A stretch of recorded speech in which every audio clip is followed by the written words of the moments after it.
Professor سعید صاحب، اللہ تعالیٰ نے فرما دیا، اور جو کچھ اللہ نے اور اللہ کے رسول صلی اللہ علیہ وسلم نے فرما دیا،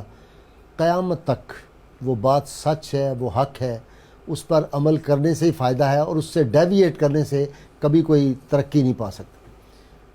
ایک آدمی ملوث ہو گیا جوئے میں، بے اطمینانی، بے چینی، خاندانی نظام برباد ہو رہا ہے، خود اپنی شخصیت اور سستی اور کاہلی ہو جاتی ہے،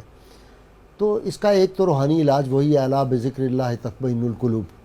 کہ بے شک دلوں کو چین تو اللہ کے ذکر سے ملتا ہے۔ وہ روحانی آسان سے طریقے بتائے۔ ایک آدمی جوئے ملوث ہے، چاہتا ہے اس سے نکلنا، اس ایڈکشن سے، بیماری سے، روحانی طریقہ کیا ہے؟ جی غازی صاحب، اس حوالے سے دو تین چیزیں دیکھی جائیں گی۔ پہلے تو اس کی سائیکی کا مطالعہ ہونا چاہیے، جس طرح ماہر نفسیات ہمارے ڈاکٹر صاحبہ فرما رہی ہیں، پھر اس کے مطابق اسے علاج دیا جائے۔ اب اگر ایک شخص جو ہے وہ احساس کمتری میں مبتلا ہے تو اس کو بتایا جائے تو اشرف المخلوقات ہے،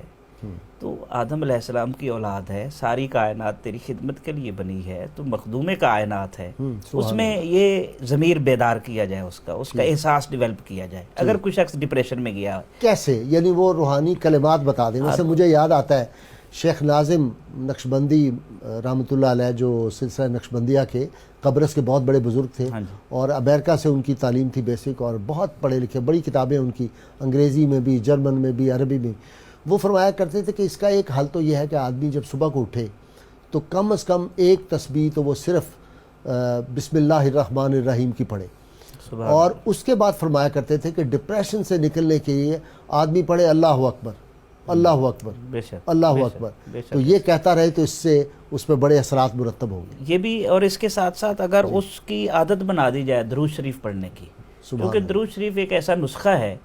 جس کے باقی آپ یا قہار کا ورد کریں، آپ میں جلال و جبروت آ جائے گا، باقی جتنے بھی آپ میڈیکل سٹور پہ جاتے ہیں، غازی صاحب میں جاتا ہوں، ہم اپنی مرضی کی دوائی تو نہیں لیتے، ڈاکٹر ریکمینڈ کرتا ہے پھر لیتے ہیں۔ اسی طرح روحانی نسخے ہوتے ہیں، اس میں اپنی طرف سے اگر کوئی کرے گا تو اس کے سائیڈ افیکٹس بھی ہو سکتے ہیں۔ تو اگر کسی ایکسپرٹ کے پاس جائے گا اور اس کا دیا ہوا نسخہ استعمال کرے گا جو اس کے مطابق ہوگا تو وہ زیادہ نفع بخش ہوگا۔ تو اس لیے اس کی، میرا خیال یہ ہے کہ اس کی کیفیت پر منحصر ہے، لیکن درود شریف ایک ایسا نسخہ ہے کہ جس حالت میں پڑھیں، جیسی حالت میں پڑھیں، یہ گری ہوئی انسانیت کو بھی اٹھا سکتا ہے اور گرے ہوئے شخص کو بھی اٹھا سکتا ہے۔ اچھا، وہ فرماتے تھے کہ اگر ڈپریشن میں آدمی ہو تو پھر وہ پڑھے اللہ اکبر اور بسم اللہ الرحمن الرحیم۔ اگر اس میں غرور اور کبر آ رہا ہے تو وہ فرماتے تھے کہ دروشی پڑھے تو وہ بیلنس ہو جائے۔ حضور صلی اللہ علیہ وسلم رحمت کائنات ہے، اور رحمت کا مطلب ہوتا ہے کہ ہر چیز کو اس کے مقام کے اوپر رکھنا اور بیلنس رکھنا۔ غازی صاحب، آپ دیکھتے جتنے بھی وظائف ہوتے ہیں اس کے شروع اور آخر میں درود شریف کی تلقین ہوتی ہے، اسی لیے ہوتی ہے کہ وہ بیلنس ہو جائے۔ تو پھر آپ یہ سمجھتے ہیں کہ جو آدمی اس ایڈکشن میں مبتلا ہو وہ درود شریف تو لازمی ہے، بسم اللہ الرحمن الرحیم پڑھے اور درود شریف پڑھے تو اس اور اللہ اکبر، وہ جو آپ نے بتایا، یہ بالکل ٹھیک ہے۔ وہ تو گرا ہوا ہوگا تو پھر اٹھے گا نا جی اس سے۔ بالکل ایسے